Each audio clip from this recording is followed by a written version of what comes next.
The Young and the Restless Spoilers. The revelation came like a storm, tearing through everything Mariah Copeland thought she knew about herself. For years, she had believed that Ian Ward was nothing more than the monster who had stolen her childhood, the manipulator who shaped her pain and turned her innocence into a weapon. But as the truth unraveled, the boundaries between victim and creation, between mother and secret, between truth and delusion, began to collapse. In the quiet room where Ian had summoned her, his eyes no longer carried the menace she remembered. Instead, they were filled with a strange calm, a fatal honesty that frightened her even more. Mariah had spent her entire life hating this man, defining herself by that hatred. But now, he was telling her that everything, every lie, every cruelty, every obsession had come from something far more intimate and horrifying than control. He said he had loved her mother once, that he had once held Sharon Newman in his arms, that he had sworn to protect her, and that the bond between them had been deeper than anyone had ever guessed. Sharon had always avoided the question. Whenever Mariah asked why Ian Ward had fixated on her, Sharon would grow pale and distant, deflecting with vague half-truths about cults, manipulation, and control. It was as if speaking his name too honestly would open a wound that had never truly closed. But now, Ian was forcing open that wound, unearthing a secret that had been buried since before Mariah was born. When Sharon had been young, broken, vulnerable, and searching for meaning, she had crossed paths with Ian during one of his spiritual retreats. He was charismatic then, not yet exposed for the predator he was, and he offered her what she needed most at the time: attention, belonging, the illusion of being seen. That single night between them changed everything. Sharon had carried the secret for decades, terrified of what it meant. When she became pregnant, she convinced herself that the father was another man, the kind of man she could explain to the world without shame. But Ian had known. He always knew. And the promise he made to her to protect the secret, to never tell anyone, had turned into the foundation of his control. That was why he wanted Mariah close. Not to hurt her, not only to manipulate her, but because, in his warped mind, she was his creation, his legacy, his proof that Sharon would never truly escape him. When Ian handed Mariah the DNA test results, the paper trembled in her hands. She didn't want to look at it, didn't want to see the truth written in cold, scientific words. For years, she had dreamed of finding peace, of separating herself from Ian's shadow. Now she learned that the shadow had been cast by blood itself. The irony was cruel, the kind that twisted the soul until pain and recognition became the same thing. She felt her throat tighten as tears spilled down her cheeks. The hatred she had carried for so long fractured under the weight of revelation. She wanted to scream, to deny it, to tear the paper apart, but she couldn't. Because somewhere deep down, something inside her recognized it as truth. The faint echoes in her memory, the inexplicable pull she had always felt toward the man she despised, the strange duality of fear and familiarity, all of it now made sense. Ian wasn't just the monster in her nightmares. He was her father. Across the country, Sharon felt the echo of her daughter's breakdown before the phone even rang. It was as though her soul had been waiting for the moment the past would come for her. When the call finally came, she knew before Mariah said a word that the secret was out. All the years of silence, all the layers of denial, had been for nothing. She had buried the truth thinking she was protecting her children, but secrets have a way of surviving, of finding the light even through decades of darkness. Sharon sank to her knees, unable to breathe. She remembered the night she met Ian, the way he had spoken, the way he had made her feel powerful and powerless at once. She had been so young, so easily convinced that the world could be rewritten by belief alone. She never intended for any of it to become this. But the past doesn't ask for permission. It only waits for weakness. And now, her weakness had become her daughter's curse. In Boston, Mariah stood face to face with Ian. The man she had feared for so long now seemed almost fragile in her eyes. His hair was grayer, his voice softer, but the same calculating glint still burned behind his words. He told her he had kept his promise to Sharon, that he had remained silent all these years, watching from the shadows, ensuring no one would ever know the truth. But now, as his body weakened and his time ran out, he wanted to leave something behind, not redemption, but recognition. He wanted Mariah to know that the darkness she carried wasn't just trauma, it was inheritance. And that terrified her more than anything else. Because if evil could be inherited, then what chance did she have to ever be free? She wept uncontrollably, her knees hitting the floor as the realization took hold. The image of Ian as her tormentor blurred into something more complex, a grotesque portrait of a man who had created her twice, once through manipulation and once through blood. Her tears soaked the paper until the ink bled, but the truth couldn't be erased. Ian knelt beside her, placing a hand on her shoulder, and though she recoiled, she didn't move away completely. For the first time, she saw not the cult leader, not the monster, but a man haunted by his own monstrosity. "I wanted to save Sharon," he told her, his voice trembling. "But instead, I bound her to me forever. And now, I've done the same to you." Mariah's sobs broke into silence. The air between them was heavy, as if the ghosts of the past had filled the room, suffocating them both. The reunion that should have meant comfort felt like a punishment delivered by fate itself. Elsewhere, Nick Newman's investigation into Sienna Bacall had reached a startling intersection. Victor's Falls revealed that Sienna had once attended Ian's retreats, and not just attended, but worked as an assistant in his inner circle. The realization hit Nick like a blow.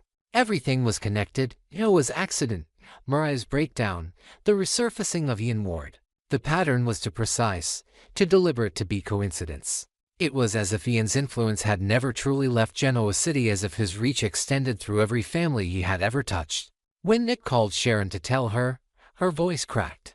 She didn't need the evidence. She already knew that Ian was back, not just in body but in spirit, reclaiming the lives he had shaped through deceit. For Mariah, the hours after the revelation passed in fragments. She found herself walking aimlessly through the clinic garden, the DNA paper clutched in her fist. She thought of Cassie, the sister she never truly knew, the other half of a secret Sharon had guarded with her life. Cassie had been the light, the innocence that Sharon lost, while Mariah was the shadow born of what she wanted to forget. The duality was almost poetic, cruelly so. She wondered if that was why Sharon had always looked at her with both love and fear, because every time she saw Mariah, she saw Ian too.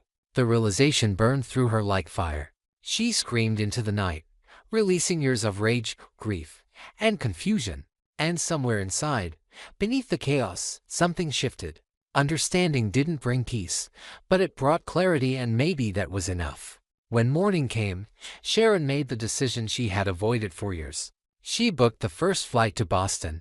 Nick tried to stop her, afraid of what confronting Ian might do to her fragile state, but she wouldn't listen. She said she needed to face it, not just for Mariah, but for herself. She needed to see the man who had stolen her past and shaped her future. When she arrived at the clinic, Mariah was waiting, eyes swollen from crying, holding the DNA paper like an open wound. Their reunion was wordless at first, a collision of guilt and love that neither knew how to survive. Then Mariah handed her the envelope. Sharon's hands shook as she read the confirmation, but there was no surprise in her eyes, only sorrow. She whispered that she had once believed silence would protect them. Mariah looked at her mother, seeing not the woman who failed her, but the woman who had lived with unbearable pain. And in that moment, something unspoken passed between them, not forgiveness, but understanding. As for Ian, he watched them from a distance, standing in the doorway with a faint smile. To him, it was all complete, the truth revealed, the legacy acknowledged. But what he didn't understand was that the truth he gave them wasn't redemption, it was liberation. By exposing himself, he had finally broken his own power. Mariah no longer saw him as the monster in her mind, but as a broken man clinging to delusions of control. Sharon no longer feared him, she pitied him. For the first time in decades, his shadow began to fade. Ian turned away, his smile faltering as he realized that in telling the truth, he had set them free from the prison he built. Back in Los Angeles, when Sharon and Mariah returned home, the city felt different, lighter, though the scars remained. Nick met them at the airport, wrapping them both in silence. They didn't speak about Ian anymore. Some truths were too heavy to share aloud. But at night, Sharon would still wake sometimes, thinking of the man who had haunted her life, and remind herself that monsters lose their power the moment you face them. Mariah, meanwhile, began writing, journaling, processing, trying to understand how to live with blood that carried both darkness and strength. She wasn't Ian Ward's creation anymore. She was her own. Whether the story was truly over or not, no one could say. Genoa City had a way of resurrecting its ghosts, twisting peace into chaos when least expected. But for now, mother and daughter stood side by side, no longer bound by secrets. And if Ian Ward still lingered somewhere, whether in flesh or memory, it didn't matter. Because for the first time, Mariah Copeland was free not from her father, but from the part of herself that had once believed she belonged to him. Sharon Newman had spent a lifetime building her world on careful half-truths, and now the walls she had erected were falling one by one. When the secret finally broke, she felt the same suffocating dread she once did in the moments after Cassie's accident, a dread so deep it hollowed the chest and left nothing but guilt. Mariah now knew. There was no undoing it. The lie that had shaped all their relationships, belief that Nick was her father, was gone. It explained everything she had never been able to understand: the distance, the subtle resentment, the way Nick's love for Cassie had always carried an ease that his care for Mariah never quite reached. Mariah was devastated not because of biology but because of betrayal. Her entire sense of belonging had been borrowed from a man who never truly saw her as his. Nick, for his part, felt the ground vanish beneath him. Every effort to be fair, every attempt at kindness, now seemed meaningless in the shadow of Sharon's deception. He had given his heart to a family built on lies. The revelation spread through their circle like electricity. Nikki could see the anguish in her son's eyes but knew words would do no good. Victor, ever the strategist, saw in it another lesson about how secrets corrode empires from within. Sharon isolated herself, pacing through long nights in the darkened living room, replaying her past until memory and imagination blurred. She remembered Ian's voice, soft, persuasive, cloaked in the language of redemption, and the way he had once convinced her that pain could be turned into purity. It was that need for salvation that had led her into his arms, that had made her believe she could handle him. When she realized she was pregnant, she swore never to let his name touch her child's life. But the past always finds its way back, and now it had returned with a vengeance. For Mariah, the days following the confession were a blur of disbelief and reluctant recognition. She looked at her reflection and searched for traces of Ian's facetty sharpness in the eyes, the angular lines around the mouth. She hated what she saw, hated that the monster who had ruined her was literally part of her. And yet, when she saw him again, she felt something she didn't expect: pity. Ian Ward was older now, slower, haunted by the years of exile and infamy. He no longer spoke like a prophet. His tone carried exhaustion, as if he, too, was finally confronting the wreckage he had created. When he told her he would protect her, that no one would ever hurt her again, she almost laughed at the absurdity of it. The man who had stolen her youth was promising safety, but maybe this was his twisted attempt at atonement. He had nothing left to offer except his shadow, and even that felt fragile. Nick, meanwhile, could not bear the sight of Sharon. He replayed every moment of their shared history, every fight, every reconciliation, every quiet evening when he thought honesty still existed between the man, saw only manipulation. He had forgiven her countless times before, but this betrayal was different. It wasn't impulsive or accidental. It was deliberate, a lie sustained through the years. The knowledge that Cassie had been his daughter but Mariah was not tore him in two. He wondered if his treatment of Mariah had been unconsciously shaped by instinct, by something deep inside that knew she wasn't his.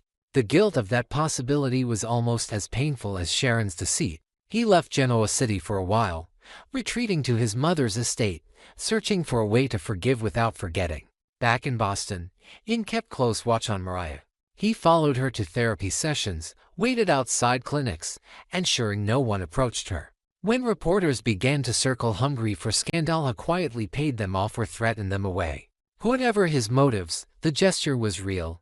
He was protecting her. For the first time, Mariah felt a strange calm in his presence, not because she trusted him but because she understood him. The power dynamic had reversed. She was no longer the frightened girl cowering in the shadows of his mind. She was the woman who now held his secret in her hands. Without her acknowledgement, his confession meant nothing.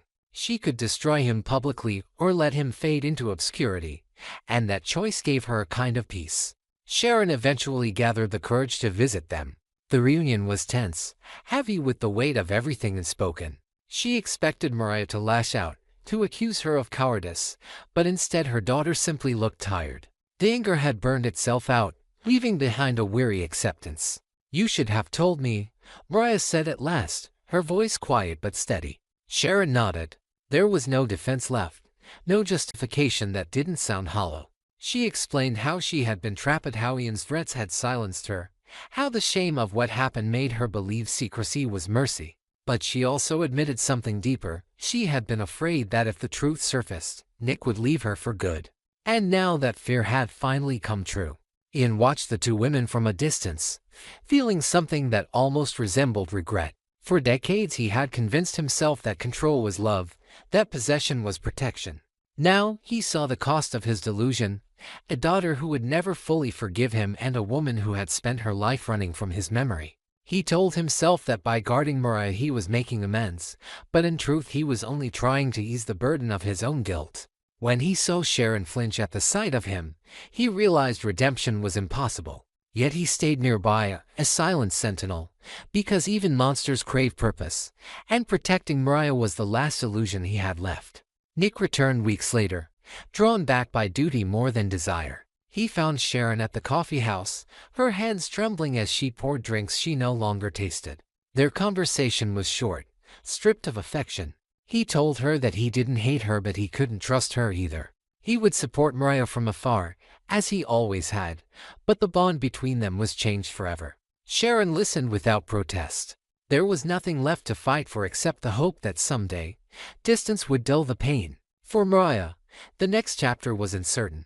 Ian's vow to protect her hung in there like a curse. She didn't want his guardianship, she wanted his absence. Yet part of her couldn't bring herself to push him away completely. When she looked at him, frail and remorseful, she saw the echo of what could have been a father not driven by obsession but by love. She decided that forgiveness didn't mean absolution. It meant choosing not to let hatred define her anymore. So she told him to leave, and when he did, she didn't cry. She only watched as the man who once ruled her nightmares walked into the mist, carrying with him the last remnants of a past she would never revisit. In Genoa City, rumors spread fast. The revelation of Ian Ward as Mariah's biological father sent shockwaves through every circle of power. Victor saw an opportunity for leverage. Nikki feared another scandal. But Sharon refused to let gossip dictate her future. She focused on rebuilding, on proving that truth even when devastating could set a family free. Nick, still wounded, threw himself into work. Though late at night he often stared at old photos of Cassie and Mariah side by side, wondering if love was ever really bound by blood.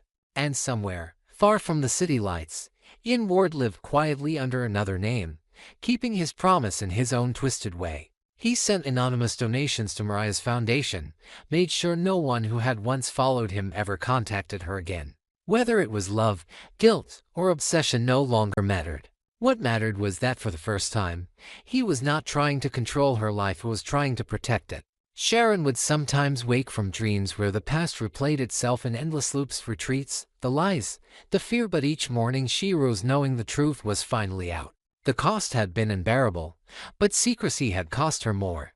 And though Nick's trust might never return, she still had a chance to be honest with her children, to live without running from ghosts. Mariah, in her own quiet way, began to heal.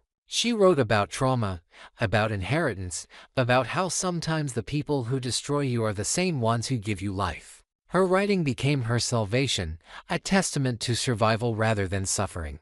And while she never spoke Ian's name again, she carried his final words with her not as prophecy but as warning. Monsters lose their power the moment you stop believing they own you. So perhaps, in the end, Ian Ward did protect her, just not in the way he intended. By telling her the truth, he freed her from every illusion he had built. Sharon faced her reckoning, Nick his heartbreak, and Mariah her rebirth. The storm had passed, but its echoes would linger forever in Genoa City, a reminder that the truth, once spoken, never dies.